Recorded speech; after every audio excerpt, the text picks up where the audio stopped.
আসসালামু আলাইকুম, সবাইকে শুভেচ্ছা জানাচ্ছি। মাসুম মাহবুব, আপনারা দেখছেন আপনাদের ইউটিউব চ্যানেল এবং মাসুম মাহবুব ফেসবুক পেজ। দর্শক, সাউন্ড এবং ভিডিও যদি স্পষ্ট ক্লিয়ার থাকে আমাকে একটু কমেন্ট করে জানান যে সব শুনতে এবং দেখতে পাচ্ছেন কিনা। আজকের সাউন্ড কেমন সেটাও আমাকে একটু জানাবেন। দর্শক, আজকের সবচেয়ে বড় যে খবরটি, ইরান আমেরিকার মধ্যে একটা বড় না মহাযুদ্ধ লেগে যেতে পারে সেই আশঙ্কা তৈরি হয়েছে। আমেরিকা তার ওয়ারশিপ নিয়ে, তার নেভি টিম নিয়ে, আকাশে তার অ্যাটাকিং হেলিকপ্টার নিয়ে হরমুজে প্রবেশ করে গেছে। পাশাপাশি তার সবচেয়ে বড় রণতরী জর্জ বুশ ইতিমধ্যে হরমুজ মানে ইরানের জলসীমার উদ্দেশ্যে এগিয়ে আসছে আফ্রিকা অঞ্চল দিয়ে। পাশাপাশি ভারতের তেলের ট্যাঙ্কারে ইরান হামলা করেছে। এটা নিয়ে ভারতে থাকা ইরানের রাষ্ট্রদূতকে তলব করা হয়েছে। পাশাপাশি সবচেয়ে যে বড় খবরটি সেটি হলো, এবার ইরানের সাথে বড় ফ্রেমে যুদ্ধের জন্য আমেরিকা ইসরায়েল নতুন পরিকল্পনা নিয়ে মাঠে নেমেছে এবং তারা ইরানের জাহাজ পাওয়া মাত্র অ্যাটাকের ঘোষণা দিয়েছে। সবকিছু মিলে মধ্যপ্রাচ্য আবারও অশান্ত হয়ে উঠছে। আমি আপনাদেরকে সংক্ষিপ্ত সময়ের মধ্যে এই খবরগুলো দেওয়ার চেষ্টা করব। আপনারা সবাই শুনতে এবং দেখতে পাচ্ছেন আশা করি। প্রথম যে ঝামেলাটি হয়েছে, ডোনাল্ড ট্রাম্প হরমুজ প্রণালী ছাড়বেন না, তিনি ঘোষণা দিয়েছেন। আর ইরান বলছে তুমি হরমুজ থেকে না গেলে আমার অবরোধ অব্যাহত থাকবে।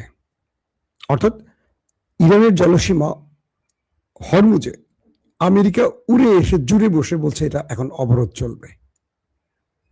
ইরান আমেরিকার সাথে যতগুলি আলোচনা করেছে পাকিস্তান, মিশর বা টার্কির মাধ্যমে, প্রত্যেকটি জায়গায় ডোনাল্ড ট্রাম্প বলছেন একটা, পরবর্তী ইসরায়েলের চাপে পড়ে করছেন আরেকটা। মার্কিন গণমাধ্যমগুলো ডোনাল্ড ট্রাম্পের কিছু তথ্য প্রচার করেছেন। গত 4 বছর ডোনাল্ড ট্রাম্পের কিছু আমলনামা প্রকাশ করেছেন। বলা হচ্ছে গত 4 বছরে ডোনাল্ড ট্রাম্প প্রতিদিন গড়ে 35 বা 34 বার মিথ্যা কথা বলেছেন। অর্থাৎ ডোনাল্ড ট্রাম্পের পুরো আমলনামাকে পর্যবেক্ষণ করে মার্কিন গণমাধ্যমগুলো বলছে গত 4 বছরে ডোনাল্ড ট্রাম্প গড়ে প্রতিদিন 34 বার বা 35 বার মিথ্যা বলেছেন। বুঝতে পারছেন আমলনামা কত সুন্দর, তার কত পরিষ্কার পরিচ্ছন্ন আমলনামা। একটা বৃহৎ রাষ্ট্রের প্রেসিডেন্ট গড়ে 34 থেকে 35 বার মিথ্যা বলেছে, যেটা রেকর্ডেড। এ আড়ালে যেগুলো রেকর্ড হয়নি ক্যামেরায়, সেটার কথা বলা মুশকিল। তাহলে সংখ্যাটা কত হবে? পাকিস্তান পড়ে গেছে সবচেয়ে বড় চাপে, কারণ পাকিস্তান এই দুটো দেশের মধ্যে আলোচনা চালিয়ে যাচ্ছিল। পাকিস্তান চেষ্টা করছিল যে কোনোভাবে এই দুটো দেশের মধ্যে সম্পর্ককে ধরে, মানে যুদ্ধবিরতিটা ধরে রাখা এবং একটি সমাধান যেন হয় দু রাষ্ট্রের মধ্যে, এটি পাকিস্তান মনে প্রাণে চেয়েছিল। এই জন্য আসিম মনির, শাহবাজ শরীফ ব্যাপক কাজ করেছে এবং আসিম মনির ইরানের সফর করেছেন ইরানকে রাজি করাতে আমেরিকার প্রস্তাবে। ইরান পাকিস্তানের বন্ধু রাষ্ট্র বলে ইরান রাজিও হয়েছে। এরপর ইরান হরমুজ প্রণালী খুলেও দিয়েছে। যখন ইরান হরমুজ প্রণালী খুলে দিয়েছে, আমেরিকা এটাকে নিজের বিজয় হিসেবে দেখে নিজের অবরোধ অব্যাহত রেখেছে। এরপর 24 ঘন্টা পর ইরান আবারও হরমুজ প্রণালী বন্ধ করে দেয়।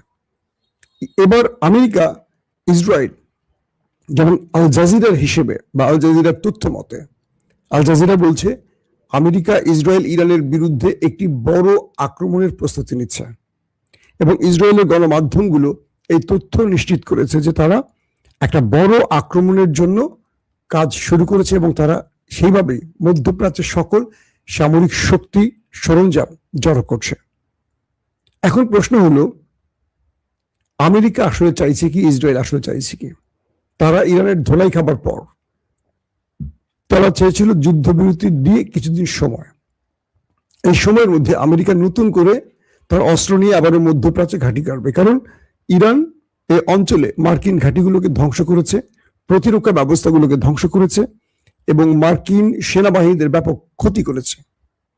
এটিকে কয়েকদিনের মধ্যে নতুন করে রিপ্লেস করে ইরানের সাথে লড়াইটা, কিন্তু পৃথিবীকে আমেরিকা ইসরায়েল দেখিয়েছে তারা শান্তির জন্য আলোচনা করতে চায়, কিন্তু ঘটনা ছিল ভিন্ন।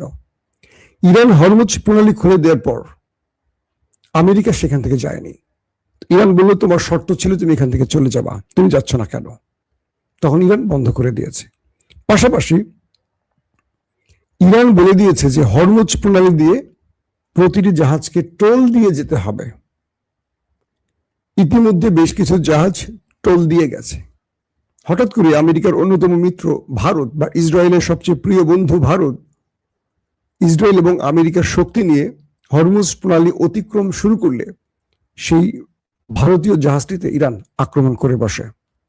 এরপর ইরানের রাষ্ট্রদূত যিনি ভারতে আছেন তাকে তলব করেছে আমেরিকা, ভারত, এবং তাকে বলা হয়েছে যে আমরা তো ইরানের বন্ধু রাষ্ট্র, আমরা তো ইরানের ইচ্ছার বাইরে কিছু করছি না, তাহলে আমাদের উপর আক্রমণ করা হলো কেন?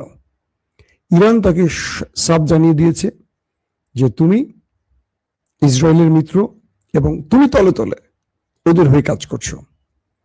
আমরা তোমাকে বন্ধু যে শব্দটি বলো সেই বন্ধুত্বের শব্দতে আর আশ্বস্ত বা বিশ্বাস করতে পারছি না। এখন মূলত যুদ্ধটা একটা ফ্রেমে চলে গেছে, যে ফ্রেমটা খুব কঠিন আকার ধারণ করছে। সেটা কি? আমেরিকা তার সকল শক্তি নিয়ে হরমুজে চলে আসছে, তার নেভিকে হরমুজে টেনে আনছে, তার প্রচুর ওয়ারশিপকে আনছে, তার অ্যাটাকিং হেলিকপ্টারগুলোকে নিয়ে আসছে। অর্থাৎ ইরানের যে কোনো সময় আজকালকের মধ্যে আবার বড় আক্রমণ ঘটিয়ে ফেলতে পারে এই দেশ দুটো। বলা হচ্ছে আমেরিকা এখন ইরানের জাহাজ যদি হরমুজে পায়, এটা হলো আজকে সবচেয়ে ভয়ঙ্কর খবর। আমেরিকা ঘোষণা দিয়েছে তারা যদি হরমুজে ইরানের কোনো জাহাজ পায়, হয় সেটাকে আক্রমণ করে ধ্বংস করবে অথবা সেটাকে তারা আটকে রাখবে। অর্থাৎ কিডন্যাপ বলা যায় যদি আমরা বাংলা ভাষায় বলি। মানে হরমুজ প্রণালী হলো ইরানের জলসীমা, সেখানে আমেরিকা এখন ইরানের জাহাজ পেলে হয় আক্রমণ করবে অথবা আমেরিকা সেই জাহাজটিকে নিয়ে যাবে, দখলে নেবে, তার পক্ষে দখলে নেবে। ইরান বলছে যে তুমি আমার জলরাশিতে আমার জাহাজ আটকাবার কে? আমেরিকা বলছে আমি বিশ্বমরুল, আমার কোনো আইন কানুন লাগে না, আমি যা বলবো তাই হবে। এখন মুস্তফা খামেনির পক্ষ থেকে ইরানের বাহিনীগুলোকে সর্বোচ্চ নির্দেশ পাঠানো হয়ে গেছে আরেকটা বৃহৎ যুদ্ধের জন্য। ইতিমধ্যে ইরান বলে দিয়েছে এই যুদ্ধে তারা গত 1 থেকে 2 মাসের মধ্যে যে নতুন মিসাইলগুলো তৈরি করেছে এগুলো ব্যবহার করতে যাচ্ছে। বুঝেননি বিষয়টি? অর্থাৎ যে যুদ্ধটা শুরু হলো ইসরায়েল এবং আমেরিকার সাথে ইরানের, এই যুদ্ধের সময়ের মধ্যেই ইরান নতুন কিছু মিসাইল তৈরি করেছে। এই মিসাইলগুলো কিভাবে তৈরি করেছে, কেন তৈরি করেছে, সেটার ব্যাখ্যায় আসছে এরকম যে ইরান তার পূর্বের মিসাইলগুলো দিয়ে আক্রমণ করেছে শত্রুদের। এই মিসাইলগুলো কোনটা ফেল করেছে, কোনটা সফল হয়েছে, তার উপর একটা পর্যবেক্ষণ তৈরি করেছে ইরান। এবং এই আক্রমণের মধ্যে যে মিসাইলগুলো সফলভাবে আমেরিকা, ইসরায়েল বা গালফে হিট করেছে, সেই মিসাইলগুলোকে আরো আপগ্রেড ভার্সনে ইরান তৈরি করছে এবং শত্রুর দুর্বলতাগুলো ইরান চিহ্নিত করতে পারায় ইরান এখন নতুন আদলে নতুন ভেরিয়েন্টের মিসাইল তৈরি করছে। ইরানের পক্ষ থেকে বলা হয়েছে এই মিসাইলগুলো তারা গত 1-1.5 মাস বা 2 মাসের মধ্যে তৈরি করেছে। বুঝতে পারছেন? অর্থাৎ যে লড়াইটা হয়েছে ওই দেশগুলোর সাথে ইরানের, যে মিসাইলগুলো সফলতা পেয়েছে, আবার শত্রুর দুর্বলতা কোন কোন টাইপের, কোন কোন পজিশনে, সেই পজিশনগুলোকে চূড়ান্ত করেছে। কোন মিসাইলগুলো সেই পজিশন ভাঙতে পারে সেটাকে তারা ঠিক করেছে। কোন মিসাইল সাকসেসলি শত্রুর বৃহৎ ক্ষতি করতে পারে সেটাকেও তারা কনফার্ম করেছে। তো এই বিষয়গুলোকে তারা ঠিক করে তাদের যারা ড্রোন বা মিসাইল তৈরি করে তাদেরকে দিয়ে নতুন আদলে ভয়ঙ্কর সব মিসাইল ইরান তৈরি করেছে। এবং ইরান বলছে এই মিসাইলগুলো তারা এবার ব্যবহার করবে শত্রুর বিরুদ্ধে। পাশাপাশি আল জাজিরা বলছে যে ইরানের 40% ড্রোন এখনো অব্যাহত আছে।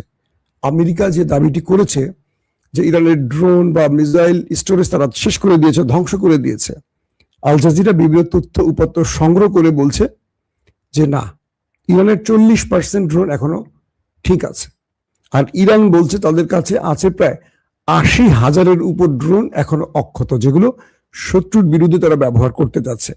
পাশাপাশি প্রতিদিন তাদের অজস্র ড্রোন এবং মিসাইল তৈরি হচ্ছে।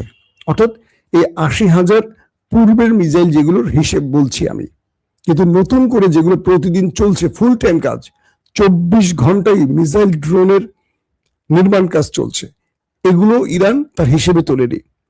এই পরিস্থিতিতে এখন পৃথিবী আরেকটি অনিশ্চিত যাত্রায় এগিয়ে চলছে। সেটা কি? যে কোনো সময় আমেরিকা সিজফায়ার লঙ্ঘন করবে, ইসরায়েলকে নিয়ে ইরানে আবারও ব্যাপক আকারে বোম্বিং করবে। এটা আল জাজিরা বলছে। যে কোনো সময় ইরানে এই দুটো দেশ আবার বোম্বিং শুরু করতে পারে। তাদের কাছে এই গোপন তথ্যগুলো আছে, আল জাজিরার রিপোর্টে বলা হয়েছে। আর ইরানও সেটাকে মোকাবেলার জন্য তার প্রস্তুতি সম্পন্ন করেছে। তো যেটি শুরুতে বললাম, যে রাষ্ট্রগুলো আলোচনা করেছেন সেই রাষ্ট্রগুলো এখন ডোনাল্ড ট্রাম্পের কারণে বিপদে পড়ে গেছেন। পাকিস্তান আমেরিকাকে বলছেন যে আপনারা বারবার আমাদেরকে টেনে আনছেন এই যুদ্ধবিরতির মধ্যে, কিন্তু শেষ পর্যন্ত কোনো কথা রাখছেন না কেন? এতে করে কি করে যুদ্ধবিরতি ঘটবে বা বিশ্ব শান্তি ফিরে আসবে?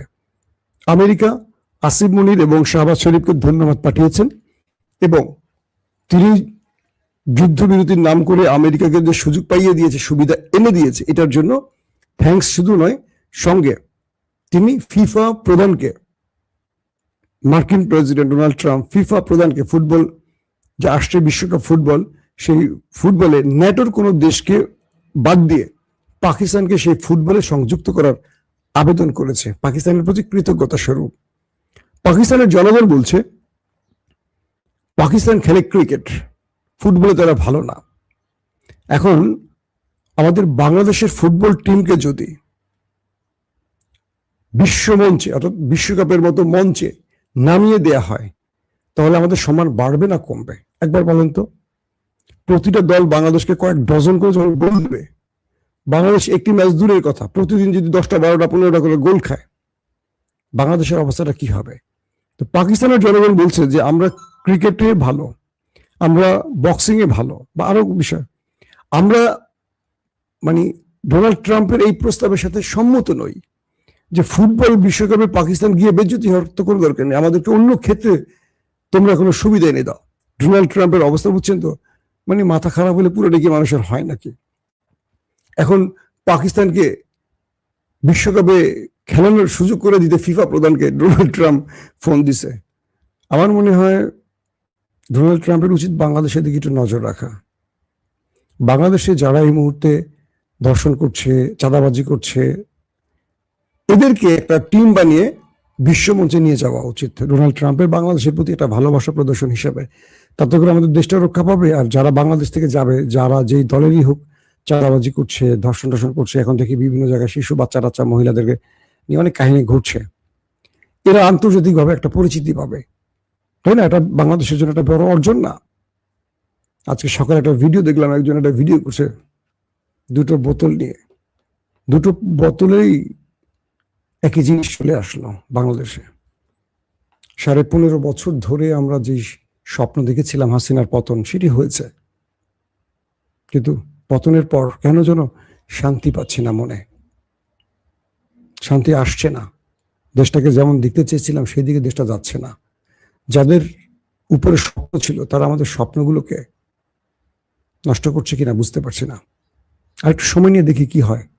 অনেকে বলেন বাংলাদেশের খবর দিতে, আসলে বাংলাদেশের খবর দেব কে? দেশটাকে তো সবাই ভালোবাসে, আমরাও বাসি, আপনি বাসেন, সবাই বাসি, কিন্তু বাংলাদেশকে নিয়ে ভালো খবর দেওয়ার মতো ভালো খবর পাচ্ছি না আমরা।